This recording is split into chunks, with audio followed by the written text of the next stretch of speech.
সম্পর্কে জানবো। ওমরে ফারুক রাদিয়াল্লাহু তাআলা আনহু, the superhero of this উম্মাহ। এই উম্মার সুপার হিরো তিনি, ঠিক কি না? ওনার মুখের আগে লাঠি চলতো বেশি। সুবহানাল্লাহ পড়বেন না? মাঝে মাঝে লাঠি চালানোরও দরকার আছে না নাই? সাইয়েদনা ওমরে ফারুক আমাদের জন্য অনুপ্রেরণা। He is the real superhero of Muslim উম্মাহ। তিনি এই উম্মার রিয়েল সুপার হিরো। এজন্য ওনার জীবনী থেকে আমরা কিছু শিক্ষা নেওয়ার চেষ্টা করব ইনশাআল্লাহ। পড়েন সাইয়েদনা ওমরে ফারুক কিভাবে ইসলাম ধর্ম গ্রহণ করলেন, কিভাবে বিশ্বনবীর প্রাণের কলিজার টুকরা হলেন, এটা দিয়ে আমরা শুরু করি। আল্লাহ তাআলা সাইয়েদনা ওমরে ফারুকের হৃদয়ের মধ্যে 3টা ধাক্কা মেরেছেন, ইমানের ধাক্কা। আওয়াজ করে বলতে হবে কয়টা? জোরে বলেন তো কয়টা? 3টা ইমানি ধাক্কা। এক হচ্ছে বিশ্বনবীর দোয়ার ধাক্কা। এক কি? দোয়ার ধাক্কা। 2 হচ্ছে সূরা হাক্কা দিয়ে দিয়েছেন আল্লাহ এক ধাক্কা। সুবহানাল্লাহ পড়বেন না? 3 হচ্ছে সূরাতু তাহা দিয়ে আল্লাহ দিয়েছেন আরেকটা ধাক্কা। এই 3টা ইমানি ধাক্কা যখন সাইয়েদনা ওমর ফারুকের হৃদয়ে লাগলো, উনি পড়তে আরম্ভ করেছেন আশহাদু আল্লা ইলাহা ইল্লাল্লাহ ওয়া আশহাদু আন্না মুহাম্মাদান আবদুহু ওয়া রাসূলুহু। চিল্লায়ে পড়েন আল্লাহু আকবার। বিশ্বনবী মক্কায় বসে বসে তাহাজ্জুদের সালাত পড়ে আল্লাহর কাছে দোয়া করলেন, আল্লাহুম্মা আইজ্জাল ইসলাম বিআহাব্বির রাজুলাইনি ইলাইক। ও আল্লাহ, 2 জন লোকের নাম বলবো, 2 জনের দরকার নেই। এই 2 জনের একজনকে আপনি ইসলামের সুশীতল ছায়া তলে এনে ইসলামকে বিজয় দান করে দেন। মুহূর্তের মধ্যে দোয়াটা কবুল করে নিয়েছে কে? বিশ্বনবী বললেন, আল্লাহ 2 জনের নাম বলবো আজকের দোয়ায়। আবি জাহাল ইবনে হিশাম, হয়তো হিশামের বেটা আবু জাহেলকে আপনি ইসলামের ভিতরে নিয়ে আসেন, কিংবা ওমর ইবনুল খাত্তাব, খাত্তাবের বেটা ওমরকে আপনি ইসলামের ছায়া তলে নিয়ে আসেন। ওমরে ফারুকের জন্য দোয়াটা কবুল করে নিয়েছে কে? মক্কার যে অবস্থা, আল্লাহর হাবিব সাল্লাল্লাহু আলাইহি ওয়াসাল্লাম বুঝলেন মক্কার এই 2 জনের একজন যদি আমার সাথে না থাকে তাহলে মক্কায় দাওয়াতি কাজ চালিয়ে যাওয়া যাবে। আল্লাহরে বললেন, আল্লাহ বেশি চাই না, এই 2 জনের একজন, হয় আবু জাহেল নয় ওমর, হয় আবু জাহেল নয় ওমর। বিশ্বনবী যখন দোয়া করলেন, এই দোয়ার একটা ইমানি ধাক্কা, নুরানি ধাক্কা সাইয়েদনা ওমর ফারুকের হৃদয়কে স্পর্শ করে ফেলল। দোয়া ইজ লাইক এ মিসাইল। এই যে আমরা দোয়া করি, এটা মিসাইলের মতো। যুদ্ধে মিসাইল হামলা করে না? মিসাইল হামলা করার পরে এই মিসাইল লক্ষ্য বস্তুতে যে ভেদ করে, ঠিক কিনা? তেমনি দোয়ার মতো যদি আপনি দোয়া করতে পারেন, আপনি যেই জন্য দোয়া করেছেন ঠিক ওই জায়গায় যে আপনার দোয়া স্পর্শ করে। সুবহানাল্লাহ পড়বেন না? বিশ্বনবীর দোয়ার মাধ্যমে প্রথমে সাইয়েদনা ওমর ফারুকের হৃদয়ে এক ধাক্কা লাগলো। 2 নম্বরে রব্বুল আলামিন সূরাতুল হাক্কা দিয়ে ওমর ফারুকের হৃদয়ের মধ্যে দিলেন এক ধাক্কা। পড়েন আল্লাহু আকবার। কোরআনের ভেতরে সূরাতুল হাক্কা নামে একটা সূরা আছে না নাই? আল হাক্কাতু মাল হাক্কা ওয়া মা আদরাকা মাল হাক্কা। পড়েন আল্লাহু আকবার। বিশ্বনবী যখন দোয়া করলেন, ওই দোয়া যখন সাইয়েদনা ওমর ফারুকের হৃদয়ে স্পর্শ করলো, সাইয়েদনা ওমর ফারুক সব সময় বিশ্বনবীরে ফলো করতে আরম্ভ করলেন। বিশ্বনবী ডানে গেলে লুকিয়ে লুকিয়ে ওমর ফারুক ডানে যায়, বিশ্বনবী বায়ে গেলে লুকিয়ে লুকিয়ে ওমর ফারুক বায়ে যায়। বিশ্বনবী একবার মসজিদুল হারামে যে নামাজ পড়তে শুরু করলেন, ওমর ফারুক তখন বিশ্বনবীর পিছু পিছু ছদ্মবেশে পেছন থেকে যে বিশ্বনবী কিভাবে নামাজ পড়ে দেখতে শুরু করলেন। বিশ্বনবী ইন দা মিন টাইম এশার নামাজে আল হাক্কাতু মাল হাক্কা তেলাওয়াত শুরু করে দিলেন। আল হাক্কাতু মাল হাক্কা তেলাওয়াত শুরু করে দিলেন। তেলাওয়াত করতে করতে বিশ্বনবী যখন তেলাওয়াত করতেছে, ওমর ফারুক এরকম দুলতেছে আর মজা পাচ্ছে। ও মিয়া, বিশ্বনবীর কণ্ঠ বুঝি আমার মতো কণ্ঠ, আপনার মতো কণ্ঠ, আহমদ বিন ইউসুফের কণ্ঠ, আব্দুল বাসিতের কণ্ঠ না?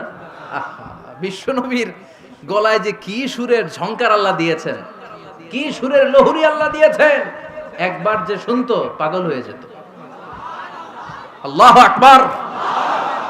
বিশ্বনবী সূরা হাক্কা মন্ত্রমুগ্ধ তেলাওয়াতে, মন্ত্রমুগ্ধ সুর দিয়ে, মন্ত্রমুগ্ধ কণ্ঠ দিয়ে তেলাওয়াত করতে লাগলেন। এশার সালাতে ওমর ফারুক দুলতে লাগলেন। ওমর ফারুক যত শুনেন অবাক হয়ে যায়, যত শুনেন অবাক হয়ে যায়, যতই শুনে অবাক। কিরে? কারণ তিনি আরবি ভাষা বুঝতেন। এত সুন্দর শব্দের গাঁথনি, এত প্রাঞ্জল বর্ণনা, এত সুন্দর অন্তমিল, এটা কবিতা না হয়ে পারে না। উনি মনে মনে ভাবলেন এটা মনে হয় কবিতা, it might be poem, it could be poem. Muhammad মনে হয় কবি হয়ে গেছে, তার কাব্য প্রতিভা দিয়ে সে এটা বানিয়েছে। তা না হলে এত সুন্দর কথা এটা কবিতা না হয়ে পারে। ইন দ্য মিন টাইম বিশ্বনবী কিন্তু দেখতেছে না যে পেছনে ওমর। বিশ্বনবী তেলাওয়াত করছিলেন, ইন দ্য মিন টাইম বিশ্বনবী পড়ছিলেন ওমা হুয়া বিকাউলি শাইরিন কলিলাম মা তুমিনুন। এই আয়াতের অর্থ হলো এটা কোনো কবির কথা নয়, খুব অল্প সংখ্যক লোকই তোমরা ঈমান আনো। সুবহানাল্লাহ পড়েন। এটাকে বলে কোইন্সিডেন্ট। কোইন্সিডেন্ট হুট করে অনেক সময় মিলে যায়, যায় কি যায় না? আপনি একজনের কথা ভাবতেছেন ভাবতেছেন, বাজারে গেলেন, বাজারে যেই দেখেন ওই লোকটা দাঁড়ায় আছে, এরকম হয় কি হয় না? কোইন্সিডেন্ট। ওমরে ফারুক মনে মনে যেটা ভাবতেছে ওই কথা দিয়ে বিশ্বনবী তেলাওয়াত করতেছে, আল্লাহু আকবার। বিশ্বনবী যে আয়াত তেলাওয়াত করছিলেন, আয়াতের অর্থ হলো এটা কোনো কবির বানানো কবিতা না, খুব অল্প সংখ্যক লোকই তোমরা ঈমান আনো। ওমরে ফারুক আটকে উঠলেন, থমকে দাঁড়ালেন। ঘটনা কি? আমি মনে মনে ভাবলাম কি রে, এত সুন্দর কথা, এটা তো মানুষের কথা হতে পারে না, এটা নিশ্চয়ই কবিতা, কবির কথা। কিন্তু মুহাম্মদ এখন আবার পড়তেছে ওমা হুয়া বিকাউলি শাইর, এটা কোনো শায়েরের কবির কথা নয়। কলিলাম মা তুমিনুন, অল্পই তোমরা ঈমান আনো। তার মানে আমার মনে যা চলে মুহাম্মদ এটা টের পায়। মুহাম্মদ গণক। নাউজুবিল্লাহ পড়বেন না? মুহাম্মদ অনেক বড় মাপের একজন গণক। মানুষের হৃদয়ে কি চলে, মনে মনে কি ভাবে, মুহাম্মদ না দেখেও বলে দিতে পারে। ইন দা মিন টাইম বিশ্বনবী পরের আয়াতে পড়লেন ওয়ালা বিকাউলি কাহিনিন কলিলাম মা তাযাক্কারুন। এই আয়াতের অর্থ হলো এটা কোনো গণকের বানানো গণনা নয়, খুব অল্প সংখ্যক লোকই তোমরা উপদেশ হিসেবে এটাকে মানো। সুবহানাল্লাহ পড়েন। এবার আর ওমরে ফারুকের সহ্য হয় না, কি আজীব তামাশা। প্রথমে মনে করলাম কবিতা, মোহাম্মদ কয় কবি না, সে কবি না, এটা কবিতা না। তারপর ভাবলাম সে গণক, সে আয়াত পরে পরে বলে দিল এটা গণনা নয়, তাহলে এটা কি? এটা কি কবিতাও না গণনাও না, তাহলে এটা কি? বিশ্বনবী তখন বললেন তানজিলুম মির রাব্বিল আলামিন। সুবহানাল্লাহ পড়েন। পরের আয়াত ছিল তানজিলুম মির রাব্বিল আলামিন। এটা দুনিয়ার কোনো কবির বানানো কবিতা না, এটা কোনো গণকের গণনা না, এটা কোনো সাহিত্যিকের বানানো সাহিত্য নয়, এটা মহাবিশ্বের পরিচালক রব্বুল আলামিনের কাছ থেকে পাঠানো কিতাব কোরআন। সূরা হাক্কার ধাক্কায় ওমরে ফারুক কাইত। প্রথমে ধাক্কাটা লাগলো যে দোয়া। বিশ্বনবী তাহাজ্জুদে কেঁদে দোয়া করলেন, আল্লাহ হয় আবু জাহেল রে দিবা নাইলে ওমর রে দিবা। ওই দোয়া ওমরে ফারুকের হৃদয়ে ছোঁয়া লেগেছে। এরপরে হাক্কা, সূরাতুল হাক্কা দিয়ে দিলে এক ধাক্কা। এই ধাক্কা খেয়ে উথাল পাথাল হৃদয়ের মধ্যে, হায় রে এ কি বাণী, এ কেমন কথা, কে মুহাম্মদ? তারপরও শয়তানের ওয়াসওয়াসা আছে না নাই? আল্লাহ বলে যতই ওয়াসওয়াসা ওমরকে দেয়া হোক, আমি ওমরে ফারুককে এই মুসলিম উম্মতের সেনাপতি বানিয়ে ছাড়বো, আমি সেনাপতি বানাবো। এবার 3 নাম্বার ডোজ। ডাক্তারের কাছে গেলে প্রথমে দেখবেন সিম্পল ডোজ দেয়, নরমাল ওষুধ, এটাতে কাজ না হলে ডোজ বাড়ায়, একেবারে কাজ না হলে অ্যান্টিবায়োটিক মারে, আছে না নাই? আল্লাহ প্রথমে দোয়ার ছোঁয়া লাগালেন, তারপর সূরা হাক্কা দিয়ে ধাক্কা মারলেন, এরপরে রব্বুল আলামিন বলেন এবার 3 নাম্বার ডোজ সূরা তহা দিয়ে আমি তোমার হৃদয়টারে উজালা বানায় দেব রে ওমর। শয়তান ওদিক দিয়ে ওয়াসওয়াসা, খেলা দুই দিক থেকে চলতেছে। আল্লাহ তাআলা হেদায়েতের রাস্তায় টানছে, শয়তান জাহান্নামের দিকে টানছে। ঘোষণা দেয়া হলো মক্কায়, মুহাম্মদের মাথা কেটে এনে দিলে এত এত স্বর্ণ মুদ্রা দেয়া হবে। ওমরে ফারুক রাজি হয়ে গেলেন, নাঙ্গা তলোয়ার নিয়ে বিশ্বনবীর মাথা কাটার জন্য ছুটলেন। নাউজুবিল্লাহ পড়বেন না? বনু জাহরা গোত্রের এক লোক বলে, আইনা ইয়া ওমর, কই যাও? মুহাম্মদের মাথা কাটতে যাই। আরে মুহাম্মদের মাথা কাটতে যাও? তোমার বোন ফাতিমা বিনতে খাত্তাব আর তোমার বোন জামাই সাঈদ কদ সাবা, এরা তো ধর্ম ত্যাগ করে ফেলছে, এটা তো আমাদের ধর্ম ত্যাগ করে মুহাম্মদের ফলোয়ার হয়ে গেছে। আগে ওমর ঘর সামলাও, পরে মুহাম্মদের মাথা কাটতে যেও। ওমরে ফারুক অবাক হয়ে গেলেন, তলোয়ার নিয়ে বিশ্বনবীর দিকে না যে নিজের বাড়ির দিকে চলে গেলেন। বিশ্বনবীর আপন বোন ফাতিমা বিনতে খাত্তাব, বোন জামাই সাঈদ আর খাব্বাব রাদিয়াল্লাহু তাআলা আনহু, তিনজন মিলে সূরা তহা তেলাওয়াত করছিলেন। পড়েন সুবহানাল্লাহ। মক্কায় লুকিয়ে লুকিয়ে দাওয়াত হতো। খাব্বাব রাদিয়াল্লাহু তাআলা আনহু একটা চামড়ার ফলকের মধ্যে সূরা তহার কয়েকটা আয়াত এনে ওমরে ফারুকের বোন আর বোন জামাইকে শিক্ষা দিচ্ছে, ট্রেনিং দিচ্ছে। সুবহানাল্লাহ পড়েন। লুকিয়ে লুকিয়ে ওমরে ফারুক যখন ঘরে চলে আসলেন, এরা তটস্থ হয়ে গেল। সাইয়েদনা খাব্বাব বিছানার তলায় লুকিয়ে গেলেন। ওমরে ফারুক বললেন, দরজা খোলো। ফাতেমা বিনতে খাত্তাব দরজা খোলার পরে নির্মম ভাবে সাইয়েদনা ওমর রাদিয়াল্লাহু তাআলা আনহু বোনের গায়ে আঘাত শুরু করে দিল। বোন জামাইকে আহত করতে শুরু করলো আর বলতে শুরু করলো, তোরা পাগল হলি কেন? কি আছে ওই মুহাম্মাদের মধ্যে? কি জাদু নিয়ে এসেছে? সে যাই বলে লোকজন পাগল হয়ে যায়, সবাই তার উপর কালিমা পড়ে ঈমান এনে ফেলে। কি এমন জিনিস তোদের কাছে আছে যেটা দেখে মুহাম্মদকে তোরা ভালোবাসলি? কি আছে? কি পড়তেছিলি আমারে দেখা। ফাতেমা বলে, ইন্নাকা রিজসুন লা ইয়ামাসসুহু ইল্লাল মুতাহহারুন। ও আমার ভাই ওমর, তুমি নাপাক। তুমি কি? লা ইয়ামাসসুহু ইল্লাল মুতাহহারুন, পবিত্রতা অর্জন না করে এই কোরআন ধরা যায় না। সুবহানাল্লাহ পড়েন। ওমরে ফারুক গোসল করে আসলেন, কারণ ধাক্কা তো আগে কয়েকটা খাইছে। কথা বুঝেন নাই বোধহয়।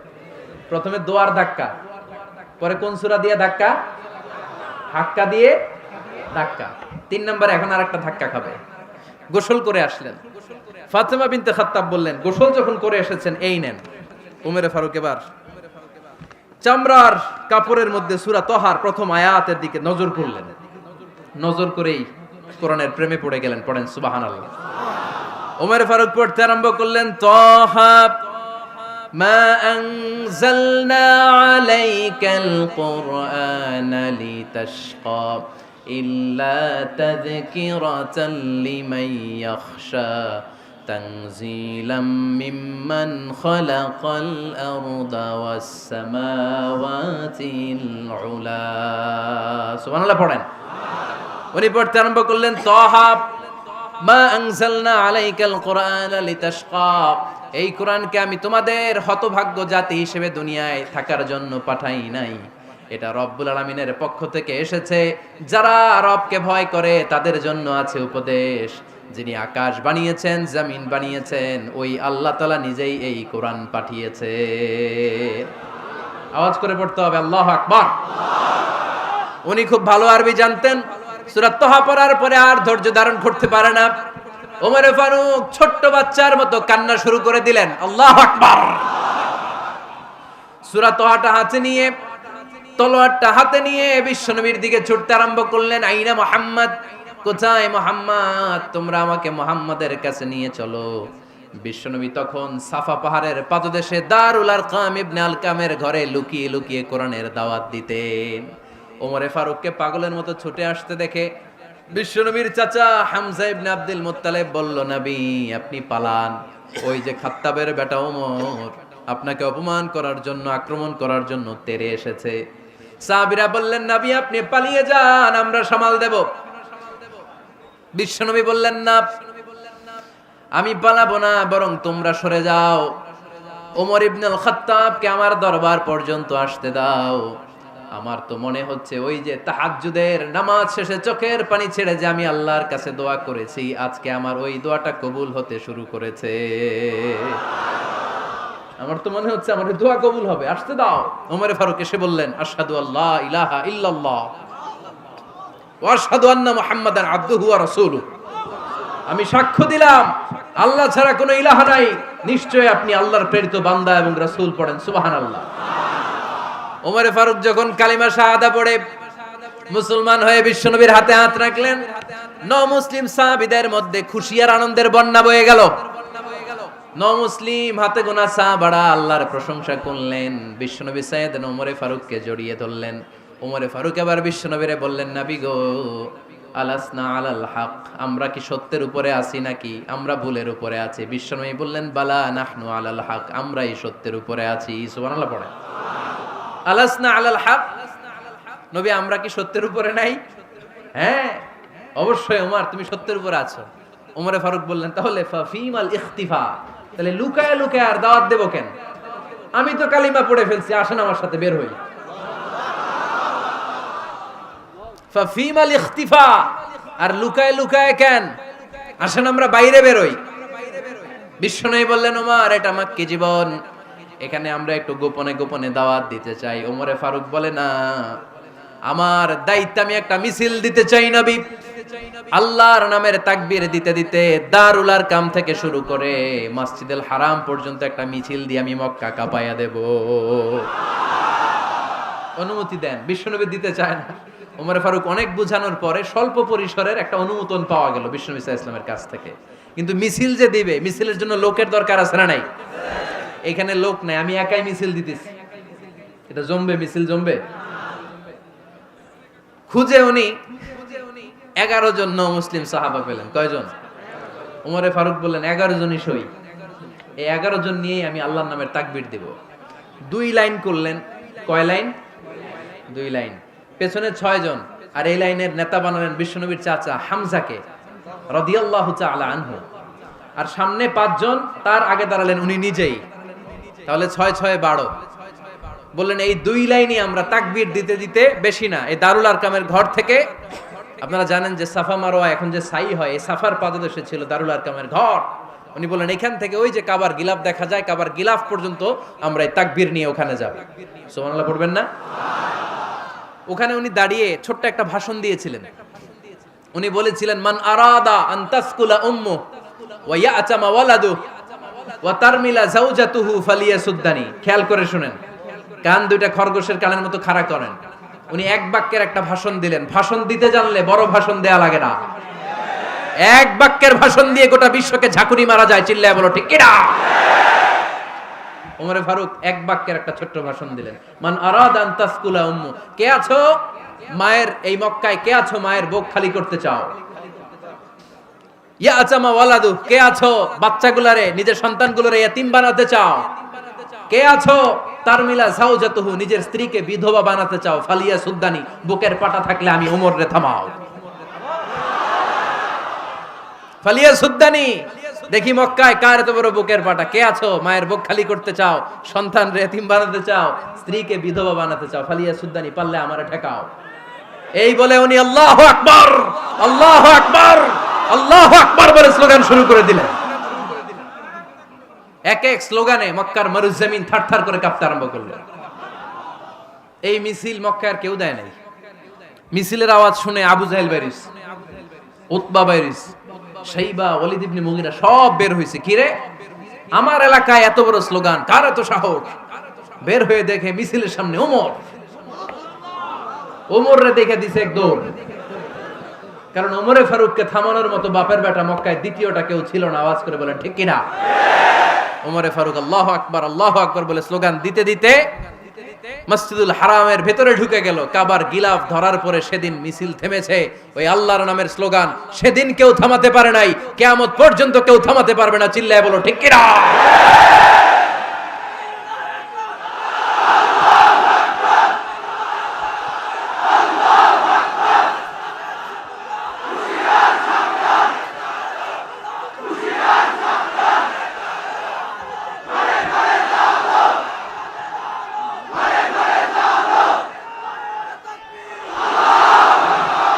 ওই রকম একটা ওমরের দরকার, আমাদের বেশি চাই না। জোরে বলেন ঠিক কিনা? দাও খোদা দাও আমায় আবার ওমর দারাজ দিল, দাও খোদা দাও আমায় আবার ওমর দারাজ দিল, দাও আলীর মতো বীর সেনানি, আলীর মতো বীর সেনানি জাগাতে নিখিল, দাও খোদা দাও আমায় আবার ওমর দারাজ দিল। সুবহানাল্লাহ পড়েন। একটা ওমর লাগবে। চিল্লায় বলেন কয়টা? ওই ওমরের অপেক্ষায় বাংলাদেশ সহ গোটা মুসলিম উম্মাহ, ঠিক কি না? একটা ওমরই যথেষ্ট। আমাদের সেন্ট্রাল লিডারশিপ নাই তো, আমাদেরকে এদিকে লাথি মারলে আমরা ওইদিকে যাই, ওদিক থেকে গুতা মারলে আমরা এদিকে যাই। আমাদের রিপ্রেজেন্টেটিভ, আমাদের প্রতিনিধিত্ব করার মতো কোনো কেন্দ্রীয় লিডারশিপ নেতৃবৃন্দ গোটা বিশ্বে নাই, ঠিক কি না? আমরা সেই ওমরে ফারুকের অপেক্ষায়, আমরা সেই ইমাম আল মাহাদির অপেক্ষায়। এই ওমরে ফারুক আমাদের মডেল, ঠিক কি না? Third in position. এই পুরা উম্মতের মধ্যে ওনার position number 3।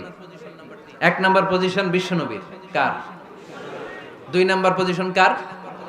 Abu Bakr. 3 number position কার?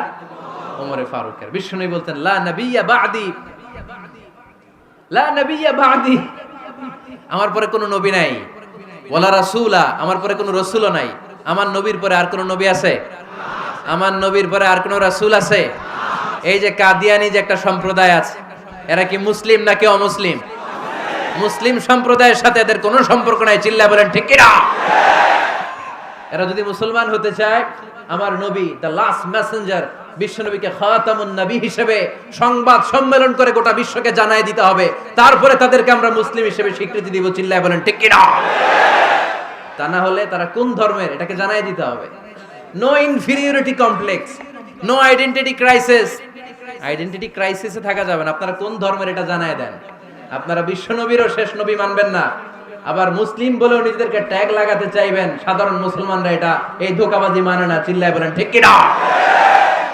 আমার নবীর পরে কোনো নবী নাই, আমার রাসূলের পরে কোনো রাসূল নাই, ঠিক কিনা? আল্লাহর হাবিব বলতেন লাউ কানা বা'দি নাবিয়্যুন লাকানা উমর, তবে আমার পরে যদি নবী হওয়ার যোগ্যতা কারো থাকে, আমার ওমরের ওই যোগ্যতা আছে। সুবহানাল্লাহ পড়েন।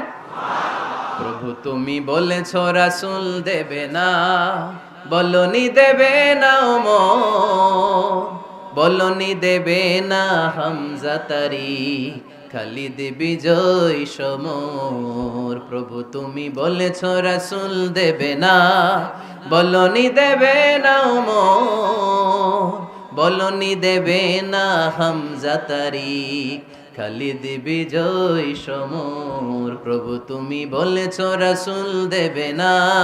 সুবহানাল্লাহ পড়েন। এজন্য আমরা একটা ওমর চাই। কয়টা? বেশি লাগবে? নেতার মতো নেতা কয়টা লাগে? জোরে বলেন কয়টা? Enough, that's enough. ওমরে ফারুক আওয়ার সুপার হিরো। ওনার সাথে বিশ্বনবী সাল্লাল্লাহু আলাইহি ওয়াসাল্লামের মুসাহারার সম্পর্ক ছিল।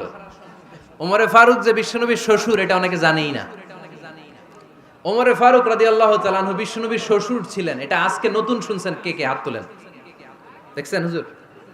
সঠিক বলছি না আমি? অনেকে আমরা জানিই না। মাশাআল্লাহ, জানতে লজ্জা নাই, শিখতে লজ্জা নাই।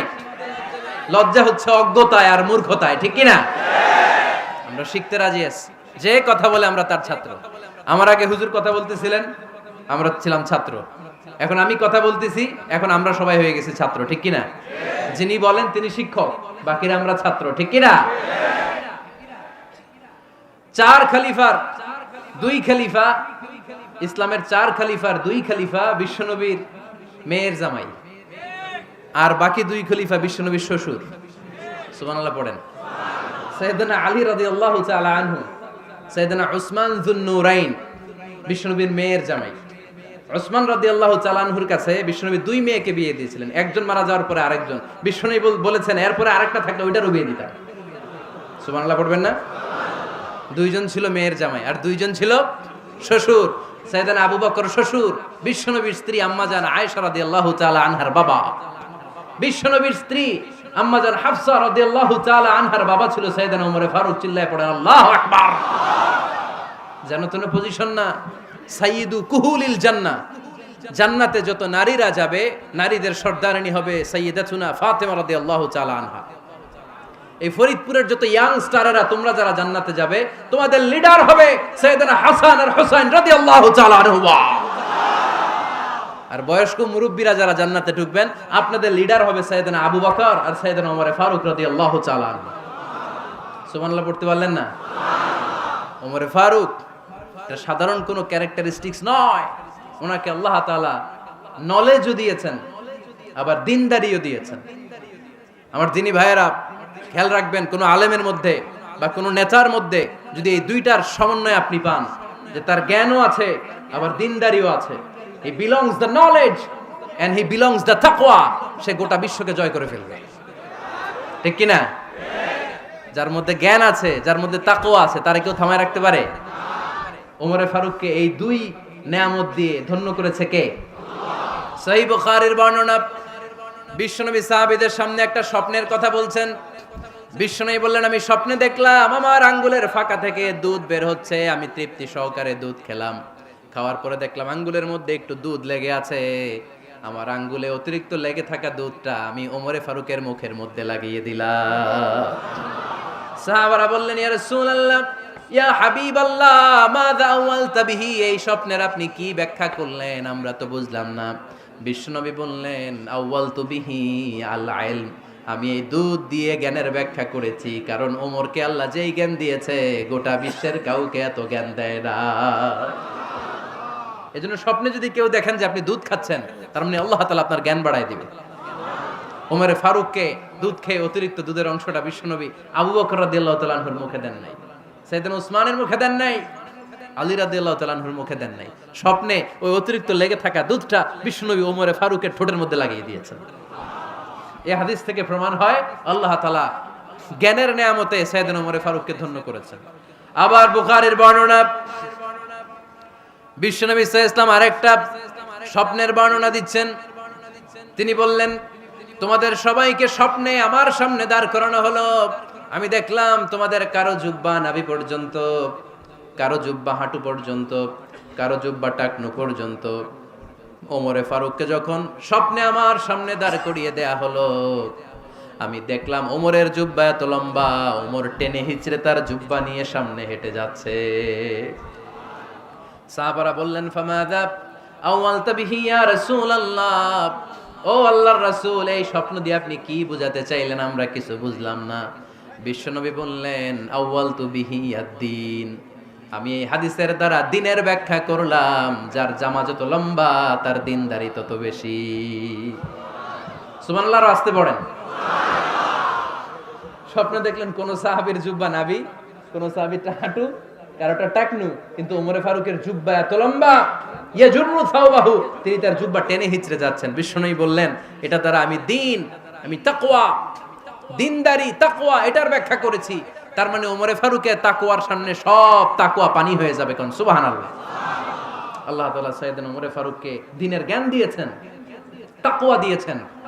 যুবক ভাইরা, যাকে আল্লাহ তাআলা দ্বীনের জ্ঞান দেয়, যাকে আল্লাহ তাআলা তাকওয়ার এই গুণ দিয়ে সমৃদ্ধ করে, তার জন্য গোটা বিশ্বের সব দরজাগুলোকে ওপেন করে দেয় কে?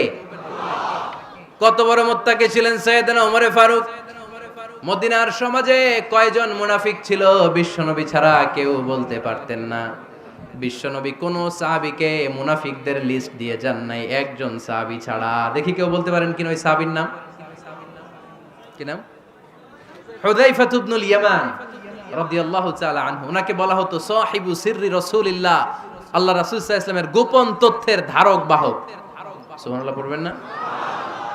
বিশ্বনবী ইন্তেকালের আগে মদিনার সমাজে মোট কয়জন মুনাফিক আছে, এই তথ্য আবু বকরকে বলেন নাই, ওমর রাদিয়াল্লাহু তাআলা আনহুকে বলেন নাই, উসমান রাদিয়াল্লাহু তাআলা আনহু, আলী রাদিয়াল্লাহু তাআলা আনহু, আশারাতুল মুবাশশিরিন বিল জান্নাহ কোন সাহাবীকে বলেন নাই। শুধুমাত্র কেবলমাত্র একমাত্র হুযায়ফা ইবনুল ইয়ামান রাদিয়াল্লাহু তাআলা আনহুর কাছে মুনাফিকদের লিস্টে বিশ্বনবী দিয়ে গিয়েছেন। সুবহানাল্লাহ পড়েন। মদিনায় কারা কারা মুনাফিক কেউ জানতো না হুযায়ফা ছাড়া। কে ছাড়া? নামটা আজকে মুখস্থ করেন, যাতে অন্য কোনো ওয়াজে কেউ জিজ্ঞেস করলে বলতে পারেন। মুনাফিকদের লিস্ট যে সাহাবীর কাছে বিশ্বনবী দিয়ে গিয়েছিলেন, সাহাবীর নাম কি? নাম? নামটা কেমন লাগে? ভাল লাগে? অনেকে আমারে জিজ্ঞেস করে, হুজুর আমার ছেলে হবে আগামী মাসে, একটা নাম দেন। নাম দিয়ে দিলাম হুযায়ফা। যাদের হবে ছেলে, এলাকায় যাদের নেক্সট কয়েক মাসে ছেলে হবে, খালি হুযায়ফা চলবে। কি চলবে? ভাল লাগে? নামটা ভাল লাগে? রাইখেন, অনেক সুন্দর নাম। উনি জানতেন মুনাফিক কারা। দেখেন ওমরে ফারুকের তাকওয়ার লেভেলটা কত হাই। ওমরে ফারুক একদিন হুযায়ফা রাদিয়াল্লাহু তাআলা আনহুর কাছে গেলেন, যে বললেন, হুযায়ফা, বিশ্বনবী ইন্তেকালের আগে মুনাফিকদের নামের লিস্টটা কারো কাছে দেয় নাই, আমার জানা নাই, সাইয়েদনা আবু বকরের জানা নাই, কোন সাহাবীর জানা নাই, তুমি ছাড়া। আমি তোমার কাছে জানতে চাই, আমি ওমরের নামটা ওই মুনাফিকদের খাতায় আছে কিনা আমার একটু বলো। আমার ওমরের নামটা ওই মুনাফিকদের লিস্টিতে একটু আছে কিনা, নামটা একটু বলো। যদি থাকে আমি ভালো হয়ে যাব। আমি নেফাকি দূর করে পাক্কা মুমিন হতে চাই। আমার নাম যদি মুনাফিকের লিস্টে থাকে আমি তো শেষ। হুযায়ফা চোখের পানি ছেড়ে দিয়ে বলে, আমিরুল মুমিনিন, কেমন প্রশ্ন করলেন আপনি? আপনি বিশ্বনবীর শ্বশুর, এই উম্মতে আপনার পজিশন 3 নাম্বার। আপনারে মুনাফিকরা ভয় পায়, শয়তান আপনারে ভয় পায়। আপনি জান্নাতে সব বয়স্ক লোকদেরকে নিয়ে জান্নাতের মধ্যে আগে আগে ঢুকবেন, কেমন করে মুনাফিকদের কাতারে আপনার নাম থাকতে পারে ওমর? সুবহানাল্লাহ পড়ে। কি বিনয়ী, কি তাকওয়া! হুযায়ফাকে যে ধরতেন, হুযায়ফা একটু বলো না আমার নামটা মুনাফিকদের লিস্টিতে আছে কিনা। ওমরে ফারুকের যদি এই টেনশন থাকে যে আমি মুনাফিক হয়ে গেলাম কিনা, আমাদের এই টেনশন থাকার দরকার আছে না নাই? হ্যাঁ, যেন সব সময় আল্লাহর কাছে দোয়া করতে হবে, আল্লাহ তুমি নেফাকি থেকে আমাদেরকে বাঁচাও। আরো জোরে পড়েন আমিন। ওমরে ফারুক রাদিয়াল্লাহু তাআলা আনহু আমাদের সুপার হিরো, আমাদের সবাই বলেন আমাদের। উনি কত বড় সুপার হিরো শুনেন। উনি জুমার খুতবা দিচ্ছেন। কি দিচ্ছেন? মসজিদে নববীতে খুতবার মাঝখানে হঠাৎ বললেন, ইয়া সারিয়াতাল জাবাল, ইয়া সারিয়াত ইবনে জানিমিল জাবাল। এই কথা বলেই আবার খুতবা দিতে শুরু করলেন। ওনার এই ইয়া সারিয়াত ইবনে জানিমিল জাবালের সাথে আগের কথারও কোনো মিল নাই, পরের কথারও কোনো মিল নাই। জুমার নামাজের পর মুসল্লি সাহাবারা ধরলেন, বললেন, ইয়া আমিরাল মুমিনিন। খুতবার মাঝখানে হঠাৎ করে ইয়া সারিয়াত ইবনে জানিমিল জাবাল বলে আপনি চিৎকার করলেন কেন? আপনার এই বাক্যের সাথে আপনার খুতবার আগের বাক্যের কোনো মিল নাই, আপনার খুতবার পরের বাক্যেরও কোনো মিল নাই। এই কথা আপনি কারে বললেন, কারে উদ্দেশ্য করে বললেন? এই কথার তাৎপর্য কি আমাদেরকে বুঝিয়ে বলেন। ওমরে ফারুক বললেন, আমি যখন খুতবা দিচ্ছি আমি দেখতে পেলাম ওই যে কয়েক মাস আগে আমি আমার মুসলিম সেনাবাহিনী পারস্যে আক্রমণের জন্য পাঠিয়েছি, বর্তমান ইরানের ওই বিশাল এলাকাতে পারস্যে আমি আমার ব্যাটালিয়ন পাঠিয়েছি। আমি হঠাৎ করে দেখতে পেলাম আমার মুসলিম বাহিনীর সেনাপতি যুদ্ধের এক পর্যায়ে তার ডানে আছে উপত্যকা, বায়ে আছে পাহাড়, সে পাহাড়ি রাস্তা ছেড়ে দিয়ে উপত্যকার দিকে যেতে শুরু করেছে। আমি দেখতে পেলাম আমার মুসলিম বাহিনী যদি উপত্যকার দিকে ছুটে বেড়ায়, কাফির মুশরিকরা আমার মুসলিম বাহিনীকে কচুকাটা করে ফেলবে। তাই আমি এখান থেকে তাদেরকে কমান্ড দিয়ে বলেছি, ইয়া সারিয়াতাল জাবাল, উপত্যকার দিকে নয় পাহাড়ের দিকে যাও, তাহলেই তোমাদের বিজয় নিশ্চিত হয়ে যাবে। উপত্যকার দিকে যেও না, ইলাল জাবাল, ইলা সারিয়াতিল জাবাল, পাহাড়ের দিকে ছোট। সাহাবারা অবাক, ঘটনা কি? উনি বসে আছেন মদিনায় মসজিদে নববীর মিম্বারে দাঁড়িয়ে, উনি যদি ইয়া সারিয়াতাল জাবাল বলে, এটা কি ইরানে যাবে নাকি? ও মিয়া, তখনকার সময়ে বর্তমানের মতো মোবাইল ছিল নাকি? ইন্টারনেট ছিল নাকি? কিছু ছিল? খালি মুখে আমি যদি বলি ইয়া সারিয়াতাল জাবাল, এটা ইরানে যাবে? ইন্ডিয়া যাবে? ঢাকায় তো যাবে না, ফরিদপুর শহরেই তো বসবে না, ঠিক কিনা? কিন্তু এটা আমিরুল মুমিনিন বিশ্বাসী সাহাবারা বিশ্বাস করে নিল। কিছু মুনাফিক ছিল, এরা কয় না ঝামেলাস, এটা তো সম্ভব না। এক কাজ করি, এই সেনাপতি যখন বিজয়ী বেশে মদিনায় ফিরে আসবে আর আমরা ধরবো। এরা দিন গুনতে লাগলো, এই সেনাপতি মুসলিম বাহিনী নিয়ে পারস্য জয় করে কবে ফিরে আসবে। এই মুনাফিকের দলগুলো কখনো সেনাবাহিনীকে অভ্যর্থনা জানাতে যেত না, কিন্তু এইবার সবার আগে মদিনার উপকণ্ঠে যে সেনাপতিদেরকে অভ্যর্থনা জানানোর জন্য ফুল নিয়ে রেডি, ফুল নিয়ে দাঁড়ায়। সেনাপতি ঢুকার সাথে সাথে ধরছে, এই সেনাপতি কোত্থেকে আসছে? কয় পারস্য জয় করে আসছি। কয় এমন এমন দিন, জুমার দিন দুপুর বেলা যুদ্ধের মাঝখানে আমিরুল মুমিনিনের কণ্ঠের কোন কথাবার্তা শুনছো নাকি? সেনাপতি অবাক, কয় তোমরা জানলা কেমনে? শুনছি তো। সুবহানাল্লাহ পড়বেন না? আমরা যুদ্ধে একটা ভয়ঙ্কর অবস্থার মধ্যে ছিলাম, পেছন থেকে শত্রু আমাদেরকে আক্রমণ করতে শুরু করে দিল। ডানে যাব না বায়ে যাব, সামনে যাব নাকি পেছনে যাব, রাস্তা খুঁজে পাচ্ছি না। ডান দিকে ছিল আমাদের উপত্যকার রাস্তা, বাঁ দিকে ছিল পাহাড়ি পথ। আমরা সোজা পথ হবে মনে করে উপত্যকার দিকে ছুটতে আরম্ভ করলাম। হঠাৎ করে আমিরুল মুমিনিনের কণ্ঠ বজ্র কণ্ঠে আমার কানের মধ্যে ভেসে আসলো, আমার মনে হলো আমিরুল মুমিনিন কেমন যেন আমাকে কমান্ড দিচ্ছেন আর বলছেন, ইয়া সারিয়াতাল জাবাল, ডান দিকে উপত্যকার পথে নয়, তাড়াতাড়ি পাহাড়ের দিকে সৈন্যবাহিনী নিয়ে উঠে যা। পাহাড়ের দিকে, ডানে না। This is wrong track and this is the right track. ওই দিন যদি ওমরে ফারুকের ওই গাইডলাইন, আমিরুল মুমিনিনের কমান্ড যদি আমি না শুনতাম, আজকে বিজয়ের বেশে ফিরতেও পারতাম না, আমাদের চেহারাও তোমরা দেখতে পেতে না। ওমরে ফারুকের ওই কমান্ড, ওই গাইডলাইন অদৃশ্য থেকে শোনার কারণে ওই পারস্যের মধ্যে আমাদেরকে সেই যুদ্ধে বিজয় দান করেছে কে? দিস ইজ ওমরে ফারুক, দিস ইজ ওমরে ফারুক।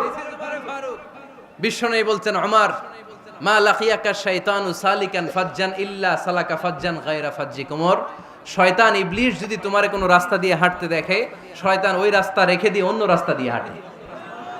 সুবহানাল্লাহ বাড়িতে যায় বললেন। কে বলতেছে? বিশ্বনবী। কার ব্যাপারে? ওমরে ফারুকের ব্যাপারে। শয়তান যদি দেখে যে ওমরে ফারুক এই রাস্তা দিয়ে হাঁটতেছে, শয়তান ওই রাস্তা রেখে দিয়ে অন্য রাস্তা দিয়ে হাঁটে। সুবহানাল্লাহ পড়েন। রাত্রিবেলা আমরা আমাদের বাচ্চা ছেলে মেয়েদেরকে যখন খাওয়াই, বাচ্চারা খেতে চায় না, এরকম হয় আপনাদের ফরিদপুর এলাকায়? হ্যাঁ, এই এলাকায় হয় নাকি? খেতে চায় না বাচ্চারা, এই চকলেট দেখায়া, এই মিনা কার্টুন দেখায়া, এইটা সেইটা, এগুলো সেগুলো বলে, গল্প টল্প বলে ভুলায়া খাওয়ানো লাগে, তাই না? তারপরও খায় না। আমারও ছোট মেয়ে আছে, খেতে চায় না, এইটা সেইটা এমনি সেমনি খাওয়ানো লাগে। তো শেষে না পেরে মা বাবা বলতে বাধ্য হয়, ওই যে ভূত আসতেছে, ভূত, তাড়াতাড়ি তাড়াতাড়ি খাও, নাহলে যে ভূত ধরবে তোমারে। ওই যে বাঘ আসতেছে, বাঘ, তাড়াতাড়ি খাইলে নাহলে বাঘে কামড়াবে। বলি না আমরা? আপনারা কি বলেন? ভূত। আর কি বলেন? হ্যাঁ হ্যাঁ, আচ্ছা, এক এক জায়গায় এক একটা আমরা বলি, ভূত আসবে, বাঘ খাবে, ভাল্লুক খাবে, তাড়াতাড়ি খাও। মদিনাতে যখন ওমরে ফারুক আমিরুল মুমিনিন, মদিনার মায়েরাও বাচ্চাদেরকে খাওয়াতে পারতো না, ছোট্ট মেয়েদেরকে খাওয়াতে পারতো না, খাওয়া নিয়ে যন্ত্রণা করতো। বাচ্চারা যখন মদিনায় খেতে চাইতো না রাত্রি বেলায়, মদিনার মায়েরা বলতো, তাড়াতাড়ি খাও, হা হুয়া ইয়াতি উমর, হা হুয়া ইয়াতি উমর, তাড়াতাড়ি খা, নাইলে ওই যে ওমর আসতেছে, Omar. This is our superhero সাইয়েদনা ওমর ফারুক রাদিয়াল্লাহু তাআলা আনহু। শুধু শয়তানি ভয় পেত না, মুনাফিকরাও ভয় পাইতো, জমের মতো ভয়। শুধু তাই না, আমাদের আম্মাজান বিষ্ণু ইসা ইসলামের স্ত্রীরাও ওমরে ফারুককে ভয় পেতেন। সুবহানাল্লাহ কইবেন না? মাঝে মাঝে বিষ্ণু ইসা ইসলামের সাথে আম্মাজান আয়েশার ঝগড়া হতো, হতো না? আপনাদের ফ্যামিলিতে ঝগড়া হয়? হয় না? হয় না? কার কার দেখি? ওরে আল্লাহ, অনেক আল্লাহর ওলি আছে তো এই জায়গায়।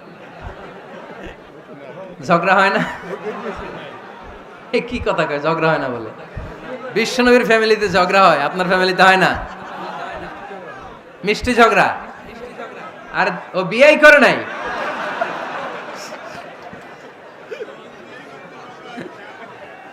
ঝগড়া তো হবেই, দাম্পত্য জীবনের মজাটাই তো এখানে। কখনো ঝগড়া, কখনো আনন্দ, একটু বৃষ্টি, একটু রোদ, একটু হাসি, একটু কান্না, ভালো লাগা, ভালোবাসা শেয়ার করে নেয়া, মিলেমিশে একাকার হয়ে যাওয়া, ঠিক কিনা? তো আল্লাহর হাবিব সাল্লাল্লাহু আলাইহি ইসলামের সাথে আম্মাজান আয়েশার ঝগড়া হতো। তো একদিন ঝগড়া হয়ে দুইজন রেগে আছে। খবরদার দুইজন রেগে থাকবেন না, আবার একজন রাগলে আরেকজন থেমে যাবেন, কারণ এই ছোট্ট ঝগড়া থেকে এটা অনেক সময় বিচ্ছেদের দিকে গড়ায়। আমার প্রিয় ফরিদপুরবাসী, ভাবি রেগে গেলে আপনি রাইগেন না, ওই দিন আপনি একটু ঠান্ডা থাকেন। আবার আপনি রেগে গেলে, আমার মাইকের আওয়াজ যদি ভাবিরা শুনেন, আপনারা রেগে যায় না, একটু ঠান্ডা থাকবেন। দুইজনে রেগে গেলে তো তৃতীয় বিশ্বযুদ্ধ শুরু হবে, তাই না? একজন রেগে গেলে আরেকজন ঠান্ডা, কারণ এই সামান্য ঝগড়া থেকে ইগোর কারণে এটা বিচ্ছেদ আর ডিভোর্স পর্যন্ত গড়ায়। আর শয়তান এখানে উস্কানি দেয়, কারণ ইমানদারদের ফ্যামিলি ভাঙতে পারলে শয়তান সবচেয়ে বড় খুশি হয়, আর ইমানদারদের ফ্যামিলি টিকে থাকলে খুশি হয়ে যায় কে? আম্মাজান আয়েশা রাদিয়াল্লাহু তাআলা আনহার সাথে বিষ্ণু ইসা ইসলামের ঝগড়া হতো মাঝে মাঝে। একবার ঝগড়া হলো, বিষ্ণু ইসা ইসলামও রাগ, আম্মাজান আয়েশাও রাগ। তো বিষ্ণুই বললেন, আয়েশা, ঝগড়া করে আর কতক্ষণ থাকবো, আসো মিটমাট করি। আয়েশা রাদিয়াল্লাহু বললেন, ঠিক আছে, মিটমাট করব। তো বিষ্ণু ইসা ইসলাম বললেন, মিটমাটের জন্য কারে ডাকবো? ওমর রে ডাকি। কয় না, ওমর রে না, ওমর গালিজ, ওমর অনেক রাগে, আমার ডর লাগে। কয় তাহলে তোমার আব্বারে ডাকি, কয় ডাকেন। কি খুশি, মেয়েদের মধ্যে অভ্যাসটা আছে না নাই? তাহলে তোমার আব্বারে ডাকি, ডাকেন। ডেকে নিয়ে আসা হলো। আবু বকর রাদিয়াল্লাহু তাআলা আনহু দাঁড়ালেন, আম্মা জান আয়েশা দাঁড়ালেন, বিশ্বনবীও দাঁড়ালেন। বিশ্বনবী বললেন, আয়েশা তোমার আব্বা আসছে, এবার ঘটনা খুলে বলার পালা, তুমি বলবা নাকি আমি বলবো? আম্মা জান আয়েশা বললেন, আপনি বলেন, তবে ওয়ালা তাকুল ইল্লা হাক্কান, যেটা ঘটছে ওইটাই বললেন, মিথ্যা কথা কইেন না। আবু বকর রাদিয়াল্লাহু তাআলা আনহু রেগে মেগে আগুন, কি এই কথা তুমি কেমন করে বলো? বিশ্বনবী কি মিথ্যা কথা কখনো বলবে? রেগে মেগে দিলেন মেয়ের গালে এক চড়। বানিয়ে বলতেছি না, মুসনাদ আহমদ ইবনে হাম্বলের হাদিস। বাবার হাতের থাপ্পড়কে আম্মা জান আয়েশা উল্টে বললেন। সাইয়েদনা আবু বকর রাগে গড়গড় করছেন, আবার মারার জন্য তেড়ে গেলেন। এবার বাঁচার জন্য আম্মা জান আয়েশা বিশ্বনবীর পিছনে যে আশ্রয় নিলেন, বিশ্বনবী বাঁচানোর জন্য দুই হাত মেলে দাঁড়িয়ে গেলেন। পড়েন সুবহানাল্লাহ। বিশ্বনবী যখন দুই হাত মেলে দাঁড়িয়ে গেলেন, সাইয়েদনা আবু বকর রাদিয়াল্লাহু আনহু থেমে গেলেন। সাইয়েদনা আবু বকর রাদিয়াল্লাহু তাআলা আনহু ঘর থেকে বের হয়ে বারান্দায় দাঁড়ালেন। পড়েন সুবহানাল্লাহ। এবার বিশ্বনবী আম্মা জান আয়েশার কাছে যেয়ে বলেন, ইয়া আয়েশা কাইফা রাআইতিনি আনকাসতুকি মিনার রাজুল, দেখছো কেমনে বাঁচাইলাম? আমি না থাকলে ভর্তা বানায় ফেলতো আজকে। আমি বাঁচাইছি তোমারে, আমি, আমার লগে ঝগড়া করো তুমি। লজ্জায় পড়ে আম্মা জান আয়েশা খিলখিল করে হেসে দিলেন, বিশ্বনবীও হেসে দিলেন। দুইজনের হাসির মধুর আওয়াজ শুনে সাইয়েদনা আবু বকর বাইরে থেকে অবাক, কিরে এতক্ষণ না ঝড় তুফান, এখন দেখি হাসি। সালাম দিয়ে অনুমতি নিয়ে ভিতরে ঢুকলেন। ঢুকে দেখেন আম্মা জান আয়েশাও হাসে, বিশ্বনবীও হাসে। এ হাসি দেখে আবু বকর রাদিয়াল্লাহু আনহু হেসে দিলেন। আরশের উপর থেকে খুশি হয়ে গেলেন কে? এবার সাইয়েদনা আবু বকর রাদিয়াল্লাহু তাআলা আনহু বললেন, ইয়া রাসূলুল্লাহ আশরিকানি ফি সিলমিকুমা কামা আশরাকতুমানি ফি হারবিকুমা। ও নবী, যুদ্ধ লাগলে, দুইজন যুদ্ধ লাগলে মীমাংসার জন্য যেমনি আমারে ডাকেন, এরকম হাসি আর আনন্দের মুহূর্তেও আমারে একটু ডাইকেন। আশরিকানি ফি সিলমিকুমা কামা আশরাকতুমানি ফি হারবিকুমা। নবী, আপনাদের মধ্যে ঝগড়া লাগলে সন্ধি করার জন্য আমারে যেমনি ডাকেন, আপনাদের হাসি খুশি আনন্দ খুনসুটি এই মজাদার মুহূর্তগুলোতে আমারে বঞ্চিত রাখেন না, আমার একটু ডাইকেন। সুবহানাল্লাহ পড়েন।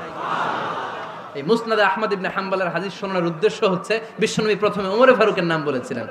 সাইয়েদনা আয়েশা বলে, না আমি ডরাই। হাইবাত, দিস ইজ কল্ড হাইবাত ওমর। একবার বিশ্বনবীর সব বিবিরা ধরলেন, ও নবী আমাদেরকে এটা দেন, ওইটা দেন, ঘরে এটা নাই, ওইটা নাই, ওইটা নাই। বিশ্বনবীকে, আমার কাছে কিচ্ছু নাই, যদি এমনি আমার বউ হয়ে থাকতে চাও থাকো, তাহলে যা, তা না হলে যা লাগবে কিনে দেব, সাথে সাথে তালাকও দিয়ে দিব। কিছু দিতে পারবো না, আমার নাই তো, সামর্থ্য নাই। কিন্তু বিবিরাও ছাড়া না, এটা দেন, ওইটা দেন।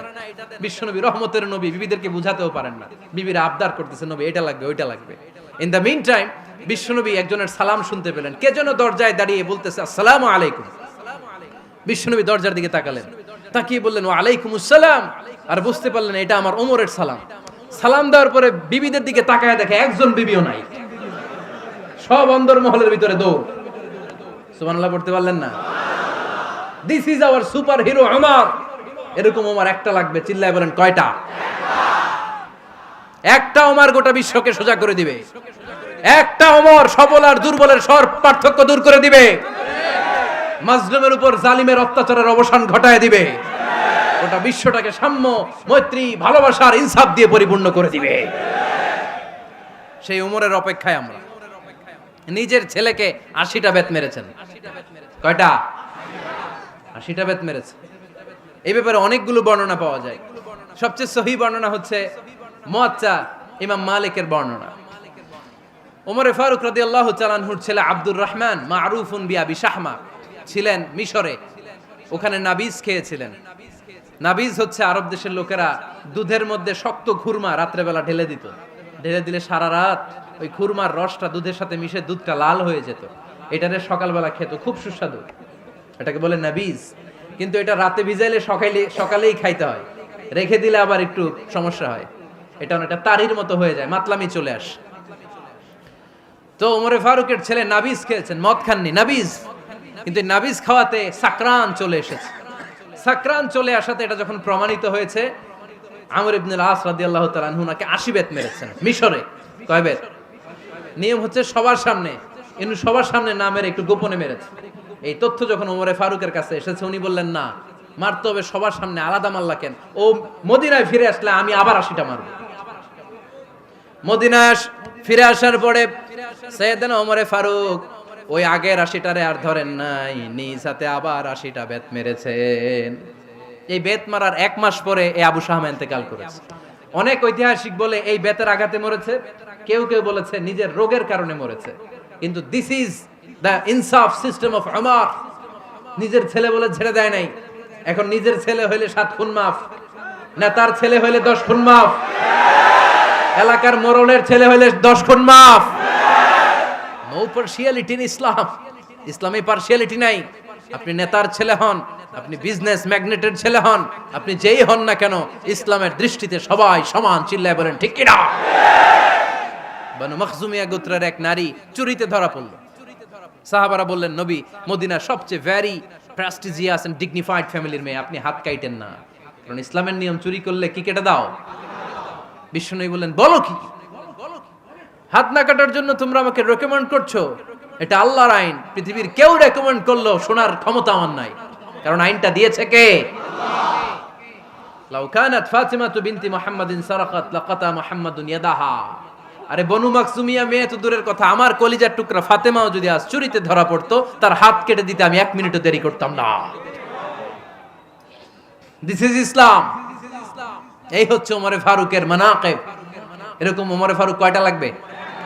আওয়াজ করে বলতে হবে, কয়টা লাগবে? একটা লাগবে। এই সাইয়েদনা ওমরে ফারুক মদিনার প্রথম চিফ জাস্টিস ছিলেন। সর্বপ্রথম উনার পরামর্শে সাইয়েদনা আবু বকর রাদিয়াল্লাহু তাআলা আনহু কোরআনকে সংকলন করেছেন।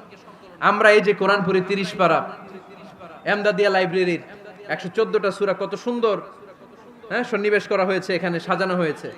আল্লাহর হাবিব সাল্লাল্লাহু আলাইহি ওয়াসাল্লামের সময় কি এরকম কোরআন ছিল নাকি? ছিল না। খেজুর পাতার মধ্যে, গাছের বাকলের মধ্যে, ওটের বড় হাড্ডির মধ্যে আর পাথরের মধ্যে খোদাই করা কোরআন ছিল।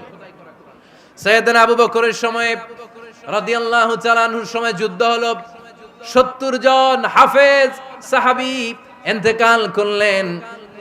সাইয়েদনা আবু বকর রাদিয়াল্লাহু তাআলা আনহুকে ডেকে ওমরে ফারুক বললেন, ও আবু বকর, এইভাবে হাফেজে কোরআন সাহাবীরা যদি দুনিয়া থেকে বিদায় হয়ে যায়, আল্লাহর কোরআনও তো বিদায় হয়ে যাবে। আমার পরামর্শ হলো আপনি সব বয়োজ্যেষ্ঠ সাহাবীদেরকে একসাথে করে কোরআনের সব কাগজগুলোকে একসাথে করে একটা নির্ধারিত কপির মধ্যে কোরআনকে সংকলন করে ফেলেন। সাইয়েদনা আবু বকর বললেন, যেটা আমার নবী করে না, এটা আমি কেমনে করি? কিন্তু ওমরে ফারুক নাছরবান্দা বলে না, এটা করলে কোনো খারাপ হবে না, ভালোই হবে। মুসলিম উম্মার জন্য এক জায়গায় কোরআন সন্নিবেশিত থাকবে, আপনি করেন। সাইয়েদনা আবু বকর রাজি হয় না, ওমরে ফারুকও ছাড়ে না।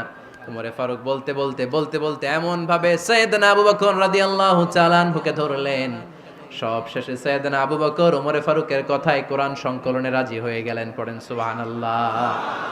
উনি বললেন, ওমর যখন আমাকে বারবার বুঝাতে লাগলো, আল্লাহ তাআলা আমার হৃদয়টা ওমরের কথা শোনার জন্য খুলে দিলেন।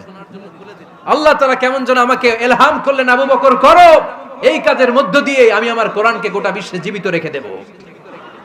This is Umar. এই যে আমরা হিজরি সনের যে আমরা গণনা করি, এই হিজরি সনের প্রবর্তক হচ্ছে সাইয়েদনা ওমরে ফারুক। সুবহানাল্লাহ নাই? আপনাদের মনোযোগ আছে না গেছে? কই ঘুমায় গেলেন মনে হয়? তাকবীর দেন তো একজন আওয়াজ করে।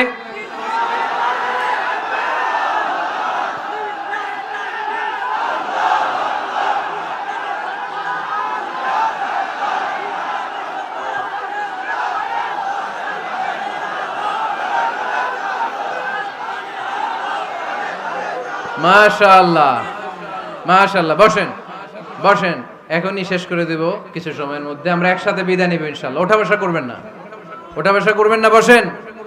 সাইয়েদনা ওমরে ফারুক এই হিজরি সনের গণনা শুরু করেছেন। সাহাবারা বলল, আমিরুল মুমিনিন, খ্রিস্টানদের ঈসাই সন আছে, আমাদের মুসলমানদের কোনো সন নাই।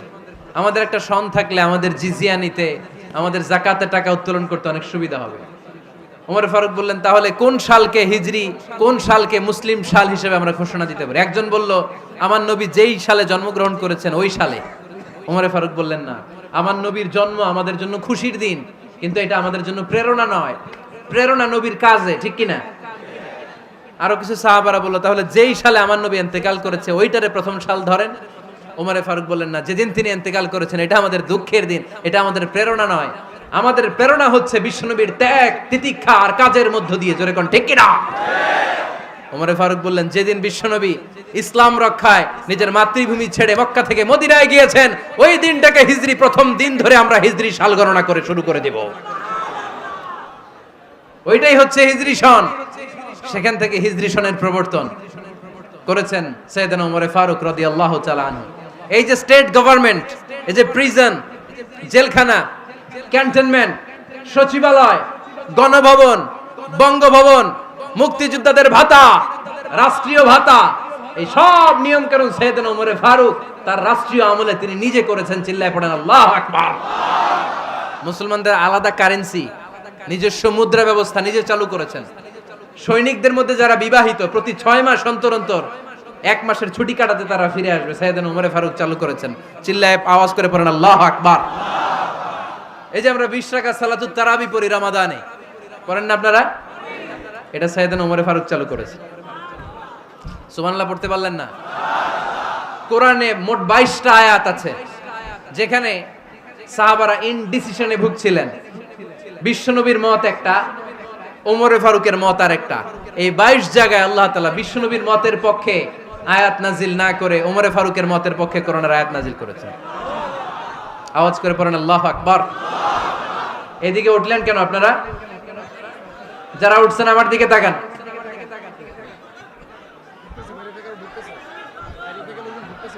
কিছু ভিতরে ঢুকতেছে, কিছু বাইরেতেছে না?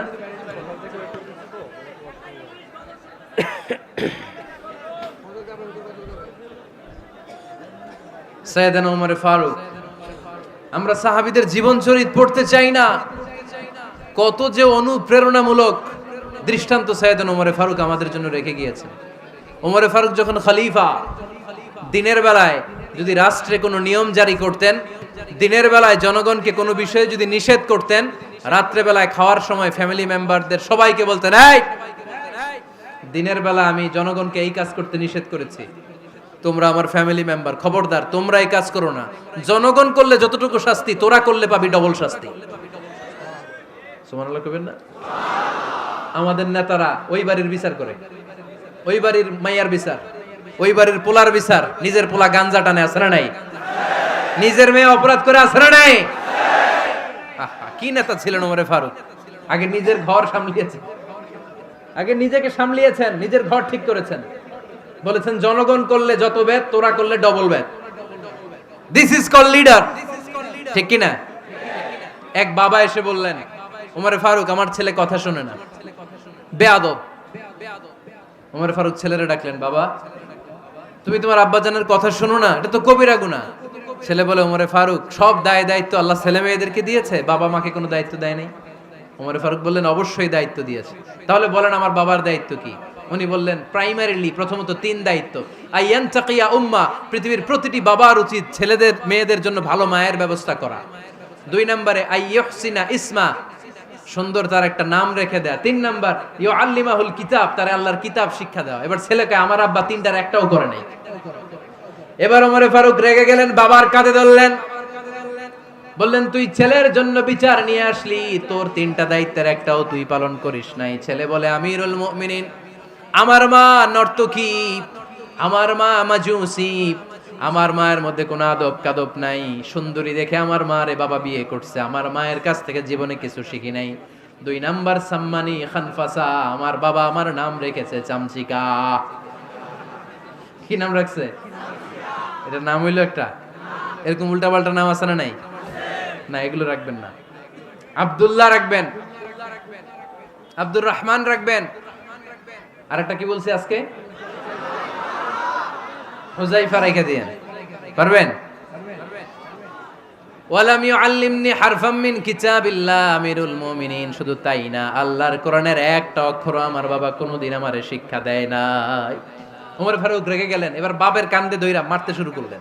তুই পোলার নামে বিচার নিয়ে আইছিস, তোরে মার দিমু আগে। এরকম নেতার দরকার আছে না নাই? মদিনায় এক লোক তার বউরে রাগের চোটে 100 তালাক দিয়ে ফেলছে। কয় তালাক দেয়ার নিয়ম কয়টা? দিছে কয়টা? এবার স্ত্রী কাঁদতে কাঁদতে এসে বলে, আমিরুল মুমিনিন দেখেন, আমার স্বামী আমারে রেগে মেগে 100 তালাক দিছে। ওমর ফারুক বললেন, দইরা নিয়ে আয় এটারে। নিয়ে আসা হলো। ওমর ফারুক বললেন, কয়টা তালাক দিয়েছো? কয় 100টা। কেন দিছো? কয় মাথা গরম আছিল। এরকম আছে না? তালাক দেওয়ার সময় সব তালাক, তুই তালাক, তোর মা তালাক, তোর বোন তালাক, সব তালাক।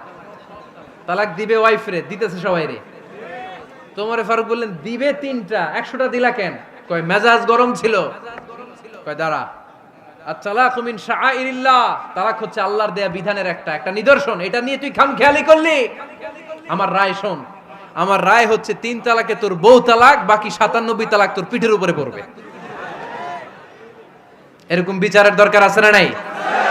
এরকম দৃষ্টান্তমূলক বিচার যদি বাংলার জমিনে দেয়া হতো, আর কোন নারী ধর্ষিতা হতো, আর কোন নারীকে অ্যাসিড মারা হতো, আর কোন নারী যৌতুকের জন্য কান্না করত?